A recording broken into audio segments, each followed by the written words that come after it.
Hola amigos y amigas de Vive tu vida con interioridad. De nuevo me encuentro con ustedes para seguir compartiendo el tema de la conciencia espiritual sobre la vida.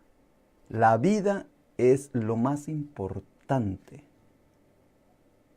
que hay en este planeta. La vida es el prototipo, la identidad de este planeta. Este planeta es el planeta de la vida. En ninguna otra parte, hasta este momento, se ha encontrado vida tal como está aquí en la Tierra. De la manera como se produce la vida vegetal, animal, humana, como la tenemos, como se prolonga. No existe en otra parte, solamente aquí. Este es el planeta de la vida. Se ha producido a través del agua y del carbono. Este planeta le decimos tierra porque hay tierra, pero en otras partes hay tierra también. Los elementos que hay en la tierra. Se le dice el planeta del agua porque hay abundancia de agua, pero en otras partes también se ha encontrado agua. O sea que no es raro esos elementos. En la única parte donde sí hay vida es aquí. O sea, es el único lugar donde hay vida. Así es que cuando queramos identificar este planeta, tenemos que decir que este es el planeta de la vida, donde la vida existe. Y cuál es el supremo valor que tenemos que nosotros defender, amar, proteger, cultivar, el valor de la vida. Por eso he escrito este libro, Conciencia Espiritual sobre la Vida. Porque se puede tomar conciencia política, económica, religiosa, científica, de fama, de éxito, y entonces pensamos que a ella se está respetando la vida como tal. No, la mejor herramienta, el mejor instrumento que hay para saber lo que significa la vida y para valorar la vida es la vida espiritual o es el concepto espiritual, porque la espiritualidad es tomada desde adentro. Los otros aspectos como la economía, la política, la ciencia, la religión, el éxito, la fama, todo lo que tú ves, el trabajo, todo eso lo que tú ves aquí, lo que observas, es tomado desde el punto de vista exterior. Hay un elemento que es la parte interna, que es lo que yo llamo la espiritualidad, el soplo, el neuma. Lo que en el átomo es el vacío. Solamente el 2% de un átomo es visible, el resto es vacío, el 98% es vacío, es espíritu. Y así, y cada célula está hecha de átomos, o sea que los átomos forman células. Si los átomos son vacíos, las células son vacíos también. Y cada célula forma un tejido y cada tejido un órgano y cada órgano forma un sistema, cada sistema forma un cuerpo. O sea que estamos hechos prácticamente de espíritu, pero no nos damos cuenta. Creemos que lo más importante es la materia. Los mismos científicos dicen que solamente el 5% es lo que se puede observar a simple vista, el 5% de lo creado, de lo que existe. El 95% no se puede observar. El ser humano no tiene acceso con ningún instrumento de ese 95%. Sabe que existe, pero no lo puede observar. En la galaxia, los planetas, el Sol, todo lo que tú ves, lo que se puede medir, lo que puede ser tangible, es solamente el 5%. Lo que llamamos creación, el universo, es el 5% de la existencia. El 95% no se puede medir ni observar. ¿Por qué? Porque es espíritu. O sea, nosotros somos más espíritu que materia tangible, aunque lo espiritual también, si se queremos decir, también es existencial, también existe, pero lo que pasa es que está hecho bajo otros parámetros. Eso se conoce a través de la teoría o la física cuántica, la energía cuántica, que es lo que después del átomo, al meterse dentro del núcleo del átomo, ya las cosas dejan de ser partículas y se vuelve todo energía. En fin, todo es energía. Lo que pasa es que hay una energía oscura, una energía visible. Hay una energía que no se ve oscura porque es pura luz, no se ve.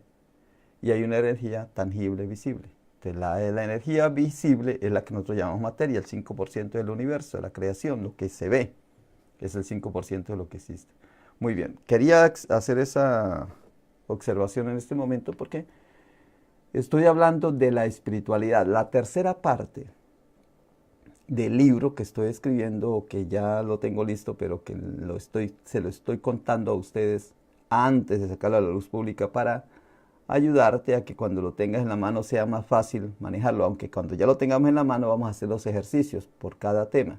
Son 60 temas que trae el libro y esos 60 temas los vamos a hacer prácticamente nosotros, nos vamos a apropiar. Por ejemplo, los primeros 20 son sobre las relaciones.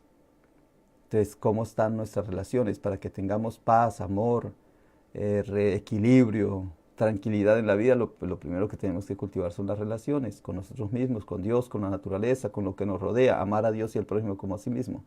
El segundo es el cultivo de la salud. Yo que estoy en el ministerio y que tengo que conversar, atender y compartir con gente enferma, no encuentra uno una persona tan desahuciada, tan débil, tan dependiente, a veces tan frustrada como una persona enferma. Que la pregunta es que si yo hubiese sabido, si yo me hubiera percatado, hubiese cuidado más la salud.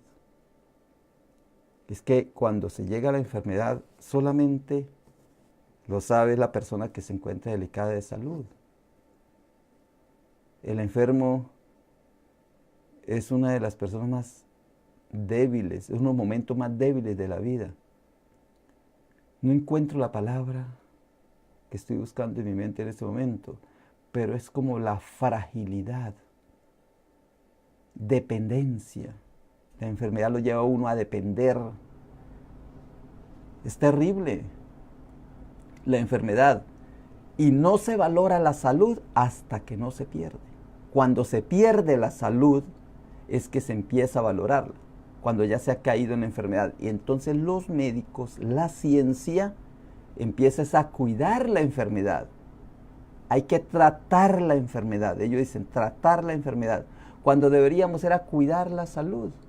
Tratar la salud. Y ese es el tema que yo les he propuesto en otros 20 conceptos.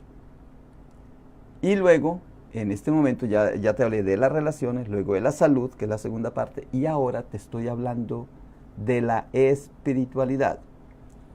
Sí, las relaciones tienen que ver con la psiquis. Si tú tienes un buen equilibrio psicológico, vas a tener buenas relaciones. Y si la salud tiene que ver con el cuerpo, entonces la autosuficiencia tiene que ver con el espíritu. El tema que te estoy hablando es de la parte espiritual de tu vida. Y tú desarrollas la espiritualidad cuando te sientes pleno, total y completo. El ejemplo más claro que yo te pongo para poder entender a qué me refiero cuando yo te digo que eres autosuficiente es cuando ves una semilla.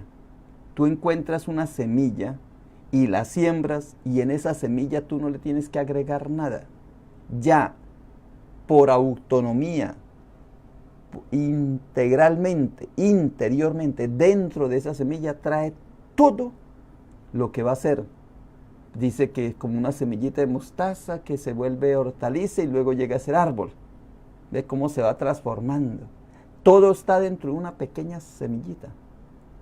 Lo mismo un animalito que empieza por una célula, o un huevo.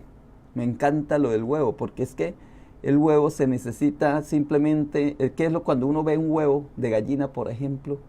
Está el huevito ahí, lo único que ve es gelatina, una cosa amarilla y una blanca. Y uno no sabe qué viene ahí, pero después que el huevo se caliente durante 21 días, 45 grados centígrados, ya eso empieza a moverse y las células empieza cada una a irse para un lado y la otra para el otro. Unas células se van para el ojito del pollito, el otro para el pico, el otro para las plumitas, el otro para las paticas, el otro para las alas. Vea cómo se va formando solamente propiciándole la circunstancia, el calor y el tiempo. Pero ya el pollito Ya la semilla o el árbol está dentro de esa pequeña semilla. Así es la vida de los seres humanos. Hombre, si eso sucede con las semillas y eso sucede con los animalitos, ¿cuánto no somos nosotros más que eso? Dice la misma palabra. ¿Acaso no valemos más? O digamos que no valemos más, pero que somos equitativos, valemos lo mismo. Entonces, si la semilla viene completa, total y plena, y los animalitos vienen completos, total y plenos, ¿por qué nosotros también no somos autosuficientes? Pero, y aquí es donde viene el meollo, la sustancia, la esencia de la propuesta que yo te estoy haciendo. El problema es que el ser humano vivía así como las plantas, como los animalitos, a plenitud, completud cuando estaba en el paraíso. Pero el ser humano fue expulsado del paraíso, fue sacado del paraíso. El paraíso es esa vida natural en la cual el ser humano vivía originalmente. Eso es lo que se llama paraíso, jardín del Edén, donde el ser humano vivía de acuerdo a la naturaleza. Pero al ser sacado por su cerebro racional que se le desarrolló, entonces el ser humano creó la civilización. Eso sucedió hace más o menos 6.000 años. Según los arqueólogos, los que miran la historia, el cambio de la civilización, el cambio de la gente para crear la civilización, el cambio de la conducta del ser humano, del carácter del ser humano, fue hace más o menos 6.000 años, o sea, unos 4.000 años antes de Cristo, de la era cristiana, cuando hubo ese cambio. Y ahí fue donde se creó la narración del Génesis, la creación de Adán y Eva, que eso está en todas las culturas, en las egipcias, las sumerias, los celtas, en todas las culturas existe la misma narración, el mismo mito, el mismo cuento, la misma revelación de que hubo una vez en que el ser humano vivía naturalmente y ahora ya no lo vive. Entonces, al ser expulsado, al ser sacado de lo natural, el ser humano tiene que empezar a sobrevivir artificialmente por cosas creadas por sí mismo, no por su propia naturaleza. Es como si el pollito, después que fuera pollito y que se diera pollito, entonces empezara a crear la manera de ser acuático, por ejemplo, o la manera de tener 4 patas. El pollito tiene 2, entonces de tener 4, entonces empieza a inventarse cosas, a crearse, a ponerse cosas. ¿Ve? O la planta, lo mismo. Los que transformamos y volvemos híbridos, las plantas y los animalitos, somos nosotros, pero el animalito nace completo. Entonces el ser humano, como se cree incompleto, crea cosas artificiales. ¿A través de qué las crea? Por eso aquí es donde viene la parte espiritual, que si tú te quedas espiritualmente, eres autosuficiente. No tienes que agregarle nada a la vida. Pero si tú no te crees autosuficiente y crees que te falta, entonces acudes a unos recursos que la civilización ha creado. Y el primer recurso es la política, ya te hablé de ella. El otro recurso es la religión. Como se vio desprovisto de Dios, entonces creó unos sistemas religiosos, el ser humano, para poder conectarse con la divinidad, creados por él mismo.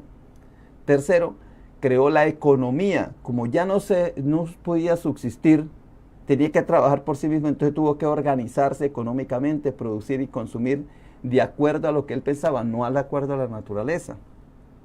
Entonces creó la economía. Y después de la economía, o mejor dicho, se fue creando todo en conjunto, pero para yo ir en orden académico, pedagógico, entonces yo pongo siempre política, religión, economía, y después vino la ciencia. La ciencia también es creada, inventada, es un sistema organizativo creado por el ser humano. ¿Y qué es la ciencia? Es tratar de conocer lo que no deberíamos ni conocer, porque tendríamos era que vivir. Pero como somos morbosos y queremos saberlo todo, porque comimos del árbol del conocimiento del bien y del mal, entonces ahí no se nos metió lo del conocimiento, lo de la ciencia, y se creó la ciencia. Solamente por el único placer de saber, pero lo que no arregla absolutamente nada, porque la vida no se arregla por la ciencia, se arregla si queremos vivir adecuadamente. Y luego viene el estatus. el estatus social, las categorías, el racismo. Viene es que unos son menos y otros son más. Son los cinco flagelos que están en contra de la espiritualidad.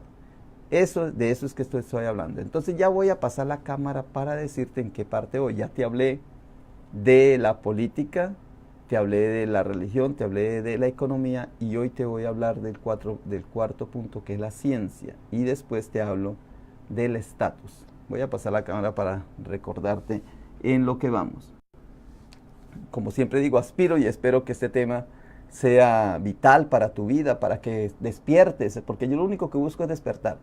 Este programa se llama Ilumina tu Camino y el objetivo es vivir con propósito el viaje interior de tu vida. Estamos en este libro que se llama Conciencia Espiritual sobre la Vida, Ilumina tu Camino, Conciencia Espiritual sobre la Vida. ¿Qué es la conciencia? Es una actitud para mantener la atención constante. ¿Qué es espiritualidad? Es una cualidad de equilibrio. ¿Y qué es la vida? La vida es la fuerza que existe entre la conciencia y la espiritualidad. Eso lo he explicado en otras partes. El libro tiene 3 partecitas: relaciones, salud y autosuficiencia, que es donde estoy. Muy bien, pues de eso de la autosuficiencia, entonces te voy a hablar de la parte que nos corresponde al día de hoy. Ya te hablé de las relaciones, que tiene que ver con la psiquis, de la salud, que tiene que ver con el cuerpo, y ahora te estoy hablando del espíritu, que tiene que ver con la autosuficiencia. Y con respecto al espíritu, yo siempre te digo que la espiritualidad es compensación, unidad, reciprocidad, transformación y desapego. Si tú en la vida vives desde el punto de vista de la compensación, de la unidad, de la reciprocidad, de la transformación, el desapego, esto es espiritualidad. Pero esto se vivía en el paraíso. Ahora, como ya salimos del paraíso, entonces el ser humano se creó unos artificios, unas cosas creadas por él para poder tratar de sobrevivir, pero que al final lo que pierde es la vida. Entonces, ¿qué creó? La política, la religión, la economía, la ciencia y el estatus. Ya te hablé en los videos anteriores de la política, la religión, la economía.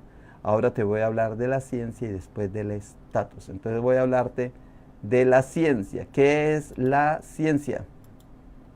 Entonces voy a pasar ya a leerte el argumento sobre la ciencia.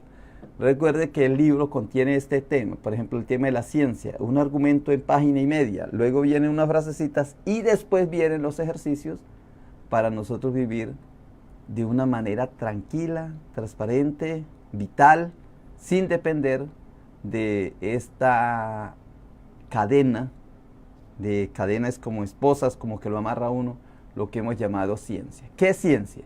La ciencia lo único que busca es bienestar y tratar de salvar al hombre del malestar. Pero mire lo que dice Carl Raymond Popper. Dice así: la ciencia será siempre una búsqueda, jamás un descubrimiento real. Es un viaje, nunca una llegada. Nosotros pensamos que la ciencia es lo más importante, y cuando empecé hablando de la enfermedad, es triste porque la gente cree que va a conseguir la salud a través de la ciencia. No, o que se va a curar de la enfermedad a través de la ciencia. La ciencia no te da nada ni más de lo que has de vivir. Dice que nadie te agrega un día más de tu vida.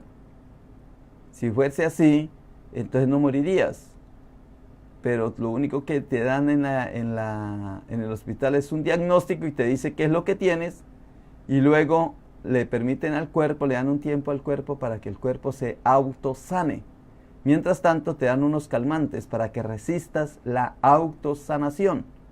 Por eso hoy día ponen al paciente en coma, para que el cuerpo se autosane. Y eso no lo sabe la mayoría de la gente. Cree que los remedios son los que sanan. No, los remedios nos dan tranquilizantes para que el cuerpo se autosane, y cuando ya el cuerpo no es capaz de autosanarse, el ser humano muere. El ser humano muere. Por ejemplo, si tú tienes un dolor de cabeza es porque tienes, por ejemplo, una infección en la uña del dedo grande del pie. Entonces te da dolor de cabeza. Entonces te dan un anestésico para que no sientas el dolor que tienes por la uña que tienes en el dedo gordo del pie. es para calmarte o para que no sientas el dolor, pero la enfermedad está ahí. Solamente el cuerpo se autosana, dándole los elementos que necesita. Yo creo que eso ya lo entendemos, lo que es la cuestión de la enfermedad. Por eso si tú le das al cuerpo lo que siempre necesita, pues el cuerpo permanece totalmente sano. Muy bien. Entonces, hablando de la ciencia, ¿qué es la ciencia? La ciencia viene de saire, que quiere decir, que significa saber. Saire es saber. Y también viene de scientia, o ciencia, en latín, que indica conocimiento. O sea, ciencia es saber y conocer. Claro, cuando el ser humano quedó desprovisto del paraíso por comer del árbol del conocimiento, de la ciencia del bien y del mal, entonces, claro, entró en un sistema, lo creado por él mismo, que se llama ciencia. Cuando se usa la observación, el estudio y la práctica para crear o descubrir sistemas de leyes y hacer experimentos verificables, evidentes y repetidos las veces que se desee, que produzca los mismos resultados, se habla de ciencia o del método científico. El procedimiento consiste en observar el objeto o fenómeno en la realidad. Luego, mediante la inducción, se extrae la esencia de la experiencia observada. Se elabora una hipótesis que explica lo observado. Mediante la experimentación se prueba la hipótesis. Se demuestra o se refuta según el resultado obtenido al repetir el experimento. El ciclo concluye con la exposición de la teoría científica. Sin embargo, aunque la idea de ciencia se presenta rígida y exacta debido al nombre prestigioso de teoría científica, es lo más perecedero que existe. Cada revelación es superada por otra. Entonces la gente cree que toda realidad o todo lo que se demuestre a través del método científico es importante. Claro que es importante, pero la ciencia no me demuestra nada más de lo que yo soy, lo que yo sé y lo que yo tengo. Pues eso existe.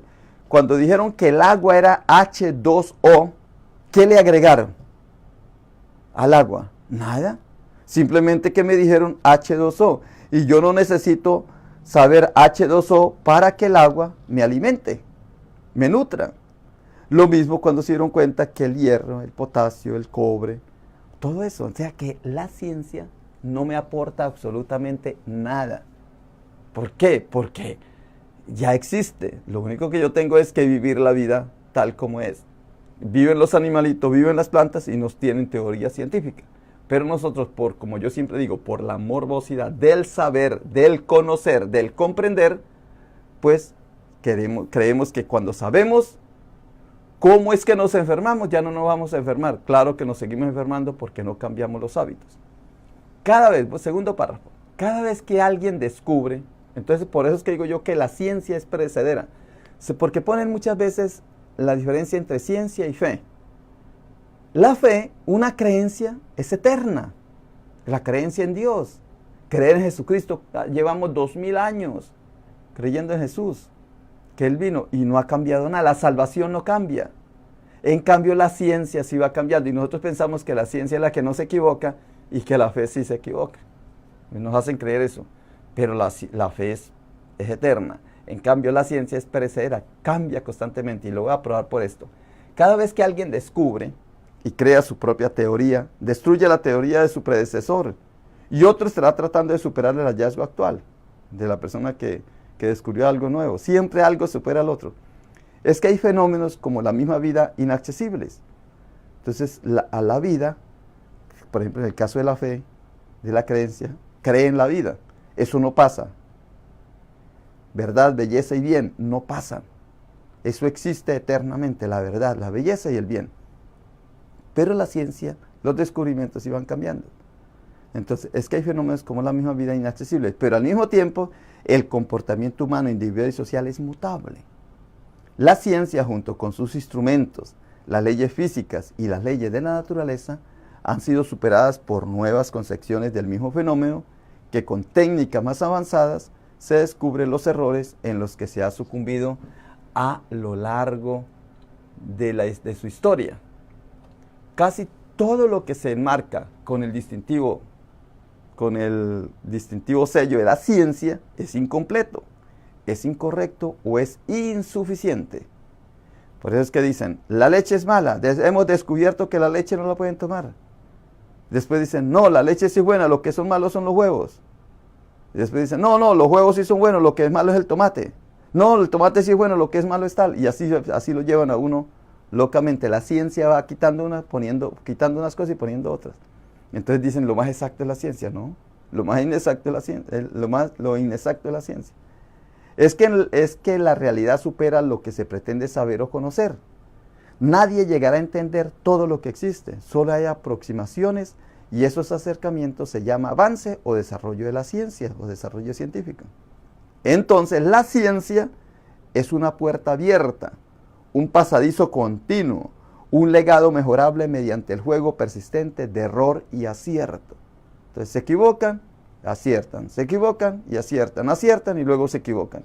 Así es el juego de la ciencia y nosotros vivimos creyéndole como si la ciencia fuera infalible. Lo que al final la ciencia busca es el bienestar de la humanidad y eliminar su malestar. Pero mi teoría es, yo la voy a leer, pero lo voy a explicar acá. Busca el bienestar de la humanidad y eliminar su malestar. El problema es que mientras busca el bienestar, le causa a la humanidad malestar. Y ahora nos meten en el cuento de que hay que acabar con el malestar, sabiendo que quien propició el malestar fue la búsqueda del bienestar. Eso es como cuando lo meten a un país en guerra. Lo meten en guerra y lo destruyen. Y entonces después hay programas de construcción. ¿Para qué lo destruyeron? Porque la guerra es un negocio. Lo mismo la ciencia, es un negocio.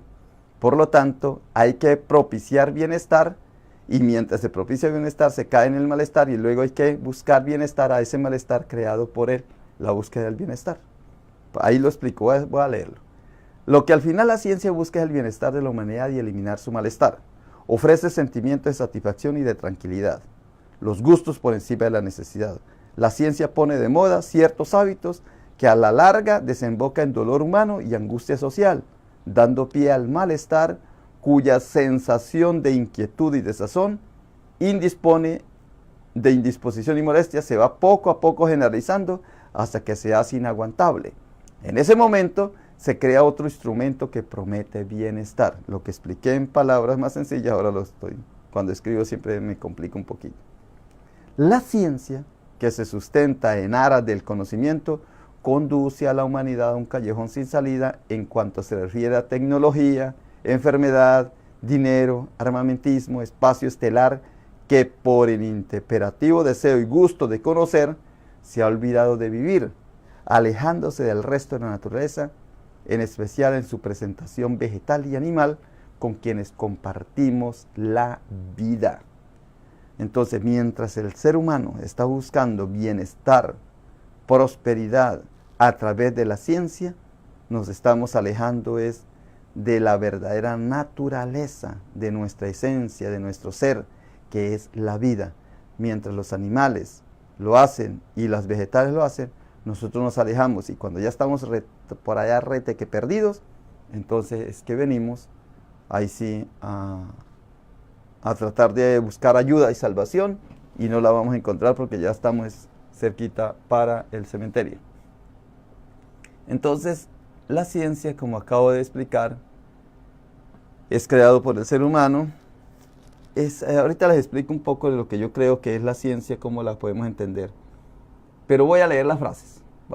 Dice, alguna frase célebre sobre la ciencia. Dice Thomas Huxley. Dice, la ciencia es simplemente sentido común. La ciencia es simplemente sentido común en su mejor momento. O sea, la ciencia es lo que ya sabemos. La ciencia tiene una característica maravillosa y es que aprende de sus errores. Muy bonito. O sea, se hacen experimentos como se hace con la vida, se maltrata la vida, se malogra la vida, se viola la vida y luego nos asustan los resultados. Eso lo dice Ruy Pérez Tamayo.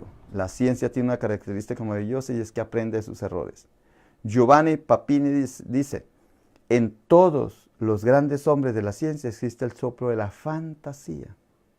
Y Marcus Jacobson dice, la ciencia puede descubrir lo que es cierto, pero no lo que es bueno, justo y humano.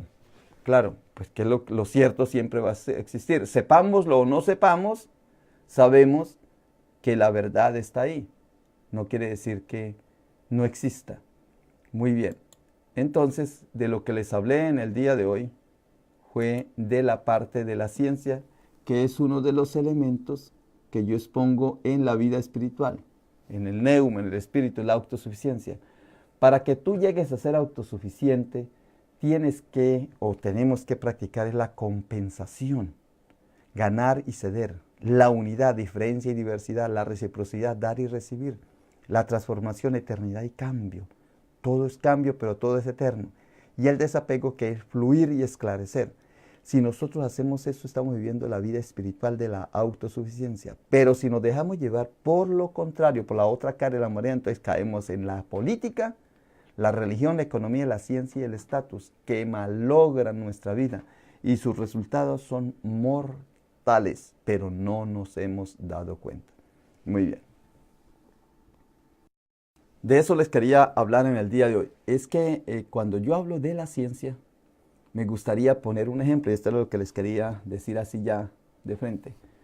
La ciencia lo que nos dice es lo que nosotros ya sabemos y conocemos. Por eso, muchas enfermedades y muchas cosas de la vida no son aceptadas. Por ejemplo, en la ciencia médica no se aceptan las teorías de Oriente, como se cura en la China, porque no hace parte del método científico, creyendo que solamente en el método científico, que sigue unos pasos de experimentación y de que si se repite, se crea una hipótesis, devuelve la hipótesis, se prueba la hipótesis y luego de que se pruebe, entonces se crea la teoría científica. Entonces, en ese proceso, como es un método que se creó artificialmente por el ser humano, creemos que lo que no se entra dentro de ese método no sirve. Eso es como cuando vamos donde el médico dice, no tienes nada, doctor, pero me duele aquí. No, es que el computador dice que no tienes nada. Y si la persona lo está sintiendo, eso me ha pasado a mí aquí cuando llevo gente a Del Río, que yo los he llevado, aquí le dicen que no tiene nada y cuando llega a San Antonio, al otro hospital, que hay otros instrumentos tal vez más confiables o más modernos, el error de aquí y el acierto de allá, le dicen, no, tienes tal enfermedad. Lo he visto constantemente. Entonces, ¿para qué sirve la ciencia? La ciencia sirve como para esto. Le voy a poner un ejemplo. Está un campesino con sus borregas, con sus ovejas, con sus chivas, está en el campo cuando llega un joven de la ciudad con una Ranger, con un carro bien hermoso, bonito, una laptop, saca el laptop y se conversa con el campesino y le dice al campesino, vea, señor, si yo te digo cuántas ovejas tú tienes, ¿me regalas una? Y dice el campesino, ok, sí, con mucho gusto. Y entonces llega el tipo y saca la laptop y los instrumentos que traían de medición y de contar electrónicamente, hizo el escaneo y dijo, tú tienes 5.432 ovejas. 5.432 ovejas. Dice el señor, sí. Dice, entonces, ¿me puedo llevar al animalito? Dijo, sí, claro, llévatelo. Cuando ya estaba subiendo al carro, dice, un momentico.